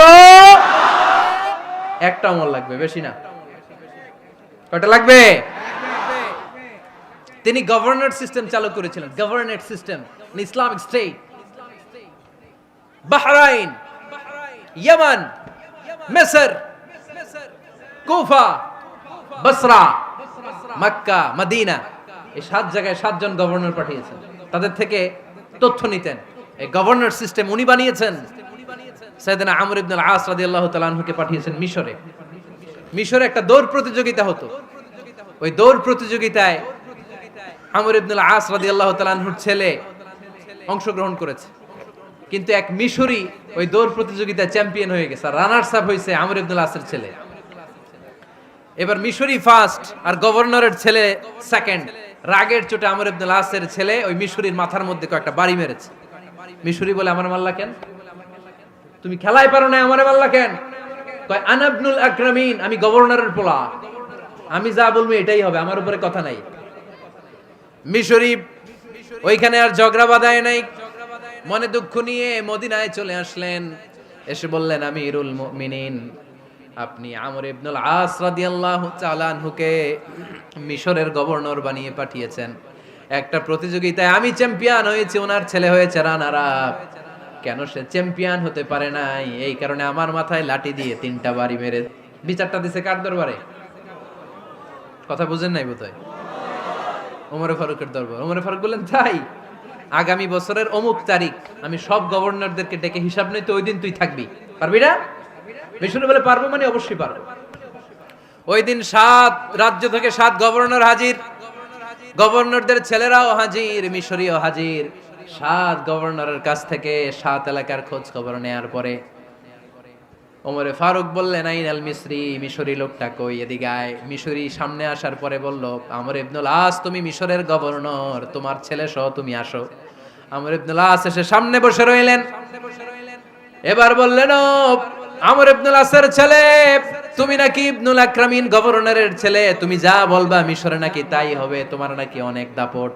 নিজে একটা লাঠি এনে মিশরীর হাতে দিয়ে বলল, এবার তোর মাথায় যতটা মারছে তুই ততটা গুনে গুনে মার, আমি দেখবো। আমর ইবনুল আস দেখবে, আমর ইবনুল আসের ছেলেরে তুই এখানে মার। সে বলতেছে, থাক, আপনি বলছেন এতেই যথেষ্ট, মারা লাগবে না, আমি মাফ করে দিলাম। ওমরে ফারুক বলল, খবরদার, মার, মার ওর মাথার মধ্যে। মিশরি ওমরে ফারুকের ধমক শুনে ভয়ে ভয়ে 3টা বাড়ি মারল। এই বাড়ি মারা দেখেও ওমরে ফারুকের হৃদয় ঠান্ডা হয় নাই। লজ্জায় আমর ইবনুল আস, বয়স হয়ে গিয়েছে সাহাবা, মাথা তখন টাক, মাথায় চুল নাই, লজ্জায় মাথাটা হেট হয়ে মাথাটা নিচু করে রেখেছে। এবার রাগের চোটে ওমরে ফারুক বললেন, এবার আমর ইবনুল আসের টাক মাথার মধ্যে একটা মার। মার! কেন ছেলেকে শিক্ষা দিতে পারে নাই? ইয়া আমর ইবনুল আস, মাতা জাআলতুমুন নাস আবিদা, তোমরা কখন মিশরীদেরকে নিজেদের দাস বানায় নিলা? ওয়াকাদ ওয়ালাদাতুম উম্মুহুম আহরারা, আর ওদের মায়েরা তো ওদেরকে স্বাধীন সন্তান হিসেবে প্রসব করেছে। মানুষদের উপর ক্ষমতাগিরি করার জন্য গভর্নর পাঠাই নাই। খবরদার, জনগণ, তাদেরকে দেখভাল করার জন্য তোমাদেরকে পাঠানো হয়েছে, তাদের উপর কোনো অত্যাচার করার জন্য নয়। চিল্লায় বলেন ঠিক কি না? এরকম নেতা কয়টা লাগবে? কয়টা? ওই নেতার নাম কি? ওমর, হা হুয়া ইয়াতি ওমর। 22 জায়গায় বিশ্বনবী কয় একটা, ওমরে ফারুক বলে আরেকটা। আল্লাহ বলে, বিশ্বনবী আপনার পক্ষে আমি আয়াত নাজিল করতে পারলাম না, আমি ওমরের পক্ষে নাজিল করে দিলাম। বিশ্বনবী বলতেন, ইন্নালি কুল্লি উম্মাতিন মুহাদ্দাস, সব উম্মতের মধ্যে, সব নবীর উম্মতের মধ্য থেকে একজন করে আল্লাহ তাকে মুহাদ্দিস বানাতো। মুহাদ্দিস না, মুহাদ্দাস। মুহাদ্দাস মানে এমন লোক যিনি যা ভাবতো ওই ভাবনাটাই আল্লাহ আয়াত হিসেবে নাজিল করে দিতেন। বিশ্বনবী বলেন, আমার উম্মতের মধ্যে মুহাদ্দাস হচ্ছে সাইয়েদনা ওমর। মদিনার সবচেয়ে বড় মুনাফিকের নাম আব্দুল্লাহ ইবনে উবাই ইবনে সালুল, সব মুনাফিকদের সরদার। কিন্তু এই মুনাফিকের ছেলেটা হলো পাক্কা ইমানদার। এই ছেলের নাম হলো আব্দুল্লাহ। আওয়াজ করে বলেন, ছেলের নাম কি? আব্দুল্লাহ ইবনে উবাই ইবনে সালুল। মুনাফিক সরদার যখন ইন্তেকাল করলো, সাইয়েদনা আব্দুল্লাহ রাদিয়াল্লাহু তাআলা আনহু বিশ্বনবীর কাছে এসে চোখের পানি ছেড়ে ডেকে বলে, নবী আপনিও জানেন, আমিও জানি, মদিনার সবাই জানে আমার আব্বা মুনাফিকদের সরদার, কিন্তু আমার মন তো মানে না, আমার তো পিতা, আমার তো বাবা লাগে, আমার তো মন মানে না। আপনিও জানেন মুনাফিক, আমিও জানি মুনাফিক। নবী আপনার দরবারে কিছু আমি চাই না, আপনার গায়ের একটা জামা দেন, আপনার জামাটা পরিয়ে আমার বাবারে দাফন দিব। এর উসিলায় যদি আমার আব্বারে আল্লাহ মাফ করে দেয়, দয়ার নবী মায়ের নবী জামা খুলে দিয়ে দিলেন। পড়েন সুবহানাল্লাহ। আব্দুল্লাহ রাদিয়াল্লাহু তাআলা আবার আবদার চললেন, নবী জানি আমার বাবা মুনাফিক, কিন্তু আমার তো বাবা, আপনার দরবারে ফরিয়াদ, আপনি নিজে যে আমার বাবার জানাজার নামাজের ইমামতি করবেন। দয়ার নবী মায়ার নবী জানাজার নামাজে যেতে চাইলেন। ওমরে ফারুক বললেন, নবী না, খবরদার আপনি উবাই ইবনে সালুলের জানাজায় যাবেন না। বিশ্বনবী জোর করে যেতে চাইলেন। সাইয়েদনা ওমরে ফারুক বিশ্বনবীর জামা পেছন থেকে টেনে ধরলেন। আল্লাহু আকবার। টেনে ধরলেন, যাবেন না আপনি। ওমরে ফারুকের হাত থেকে হ্যাচকা টান মেরে জুব্বা টান দিয়ে বিশ্বনবী জানাজায় চলে গেলেন।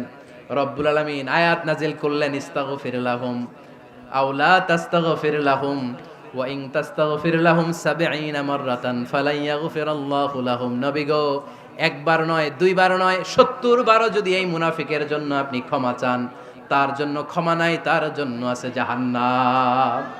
ওয়ালা তাকুম, আপনি যাবেন না আলা কবরি, কখনো তাদের জানাজায় যাবেন না। এই যে একটা ভুল করে ফেলছেন, এটা এইবারই শেষ, এরপরে আর যাবেন না। সাইয়েদনা ওমর ফারুকের পক্ষে আল্লাহ তাআলা কোরআনের আয়াত নাজিল করে দিলেন। চিল্লায় পড়েন আল্লাহু আকবার। এভাবে 22টা জায়গায় ওমর ফারুক যা বলেছে, এটা নিয়ে একটা আলাদা আলোচনা হইতে হবে। আলাদা একটা আলোচনা লাগবে যে 22টা আয়াতে আল্লাহ তাআলা বিশ্বনবীর পক্ষে কোরআনের আয়াত নাজিল না করে সাইয়েদনা ওমর ফারুকের পক্ষে আয়াত নাজিল করেছেন। চিল্লায় পড়েন সুবহানাল্লাহ। ওই ওমর ফারুককে আমাদের মডেল বানানোর দরকার আছে না নাই? ওই ওমর ফারুকের জীবনী আমাদের ছেলে মেয়েদেরকে পড়ানোর দরকার আছে না নাই? আমাদের ভবিষ্যৎ প্রজন্ম এগুলো জানে না। ওরা সালমান খান দেখে বড় হয়, ওরা শাহরুখ খান দেখে বড় হয়, ওরা ঋত্বিক রোশনকে দেখে বড় হয়।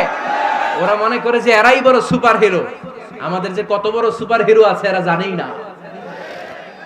নতুন প্রজন্মের কর্ণকোহরে সাইয়েদনা ওমর ফারুকের ইতিহাস পৌঁছে দেওয়ার দরকার আছে না নাই? ওমর ফারুকের ইন্তেকালের ঘটনাটা বলেই আমরা মুনাজাতের দিকে যাব। শুনবেন? শুনতে চান? উনি স্বপ্নে দেখলেন একটা লাল মোরগ ওনাকে 3টা ঠোকর মেরেছে। কয়টা? উনি জুমার নামাজে, জিলহজ মাসের শেষ সপ্তাহে জুমার নামাজে বললেন যে একটা লাল মোরগ 3টা ঠোকর মেরেছে। মুগীরা ইবনে শুবা রাদিয়াল্লাহু তাআলা আনহুর দাস আবু লুলু আল মাজুসি, এই লোকটা খঞ্জর বানাতে পারতো। মুগীরা রাদিয়াল্লাহু তাআলা আনহুর দাস। মুগীরা প্রতিদিন 4 দিরহাম করে চার্জ করত, যেহেতু দাস। সে এসে বিচার দিল, আমিরুল মুমিনিন, মুগীরা আমার থেকে বেশি টাকা চায়, জুলুম করে। ওমরে ফারুক বললেন, তাই? তুমি কি কাজ জানো? বলে, আমি খঞ্জর বানাতে জানি। বাড়ি কই? পারস্য। আরে তুমি খঞ্জর বানাতে জানলে তো 4 দিরহাম অনেক কম, সে তো আরো বেশি টাকা নেওয়া দরকার ছিল তোমার থেকে। আবু লুলুর এই কথা পছন্দ হয় নাই। সে কয়, ওমর তুমি সবারে দয়া দেখাও, আর আমার ক্ষেত্রে কঠিন নিয়ম বানাইলা, দাঁড়াও এই নিয়ম তোমারে আমি দেখাবো। এই রাগে সে বাড়িতে যে একটা খঞ্জর বানালো। কি বানালো? খঞ্জর চিনেন? ছোট্ট ছুরি। কিছুদিন আগে ওমানের সুলতান কাবুস ইন্তেকাল করেছে, জানেন আপনারা? ওনার এই কোমরের মধ্যে খঞ্জর থাকতো, ছবিতে দেখছেন? আরব শায়েখ যারা সুলতান আমির, কোমরে কি থাকে? ছোরা থাকে, খঞ্জর। সে বাসায় যে একটা খঞ্জর বানালো, যেই খঞ্জরের 2 মাথা, লাহু রাসান ওয়া মাকবাদাতুহু ফি ওয়াসাতি, আর ধরার হ্যান্ডেলটা মাঝখানে, এদিকেও ছুরি এদিকেও ছুরি, যাতে এইভাবে মারা যায়। সে ধার দিতে লাগলো আর বলল, ওমর দাঁড়াও, তোমার আমি দেখাবো। ওমরে ফারুক মসজিদে নববীর ইমাম, ফজরের নামাজের সময় এ আবু লুলু আল মাজুসি বুরনুস পরে, চাদর পরে, লুকিয়ে লুকিয়ে, সে অগ্নি উপাসক, মুমিন নয়, ওমরে ফারুককে অ্যাটাক করার জন্য গেলেন মসজিদে নববীতে। ওয়াকানু ইউসাল্লুনা বিগালাস, তখন ওনারা অন্ধকারে নামাজ পড়তো। নামাজের সময় যখন হলো, লুকিয়ে লুকিয়ে প্রথম কাতারে ওমরে ফারুকের পিছনে মুয়াজ্জিনের পাশেই দাঁড়ালে, হাতে খঞ্জর, একামত হলো। ওমরে ফারুক সালাত শুরু করলেন, ফজরের সালাত, আল্লাহু আকবার। নামাজ শুরু করলেন, সূরা ফাতিহা বললেন। আরেকটা সূরা যখন পড়তে যাবেন, in the meantime Abu Lulu এই খঞ্জর নিয়ে ওমরে ফারুকের বুকের মধ্যে 3টা স্টেবিং করলেন। একটা মারলেন নাভির নিচে, মারার সাথে সাথে পাকস্থলী কেটে গেল। আরেকটা মারলেন পাজরে, পাজর ছিঁড়ে গেল। 3টা মারার পরে ওমরে ফারুক বললেন, কাতালানি আল কালব, এক কুকুর আমাকে মেরে ফেলেছে। পেছন থেকে এক সাহাবীকে টান মেরে সামনের দিকে নিয়ে গেলেন, তুমি নামাজের ইমামতি করাও। আর ওমরে ফারুককে বাকিরা ধরাধরি করে পেছনে নিতে আরম্ভ করলেন।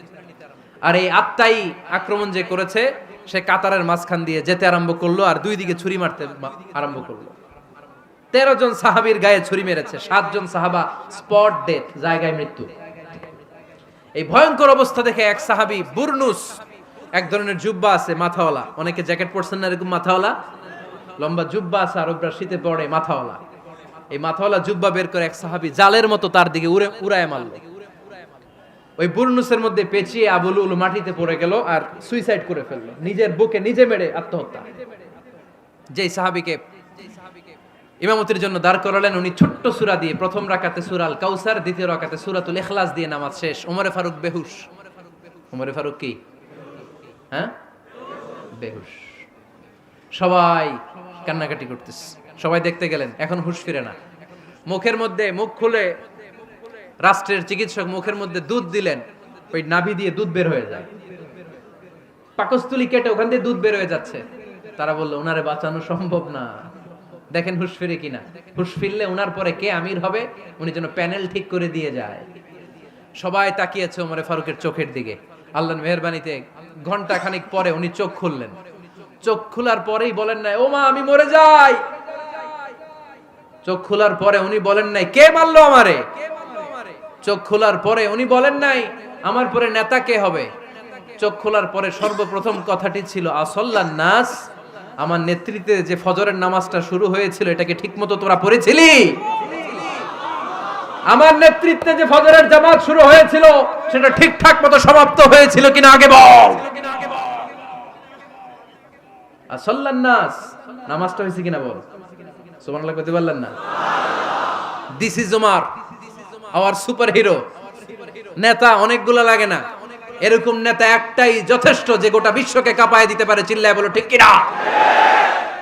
আমরা চাই আমাদের ছেলেগুলো ওমরে ফারুকের মতো বড় হোক। আমরা চাই আমাদের ছেলে মেয়েগুলো খাব্বাব, খুবাইব, সাইয়েদনা আলী, উসমান, আবু বকর রাদিয়াল্লাহু তাআলা আনহুর অনুসরণে বড় হোক, ঠিক কিনা? আমরা একটা ওমর চাই, যিনি আমাদেরকে সালাতের শিক্ষা দিয়ে গিয়েছেন, ইন্তেকালের আগে বলেছেন সাল্লান নাস। এজন্য আমরা যেন নামাজ কখনো নষ্ট না করি। আল্লাহর জমিনে দিন বাস্তবায়ন আসাদ্দুহুম ফি আমরিল্লাহি ওমর রাদিয়াল্লাহু তাআলা আনহুর মতো এত কঠোর কেউ ছিলেন না। তাই দিন বাস্তবায়নে আমরা যেন কাউরে ছাড় না দেই। সবার আগে আল্লাহর দিন, সবার আগে আল্লাহর কোরআন, সবার আগে আমার ইসলাম, ঠিক কিনা? চাইলেই কেউ এদেশ থেকে ইসলামরে মিটাই দিতে পারবে না। যে দেশে আল্লাহু আকবার ধ্বনির সাথে সাথে সূর্য উঠে যায়, আল্লাহু আকবার ধ্বনির সাথে সাথে সূর্য ডুবে যায়, সে দেশে আর কিছু থাকবে না থাক, আমার ইসলাম থাকবেই। আর কিছু থাকবে না থাক, আমার কোরআন থাকবেই। সে ইসলামের সাথে থাকতে রাজি আছেন তো? কোরআনের সাথে থাকতে রাজি আছেন তো?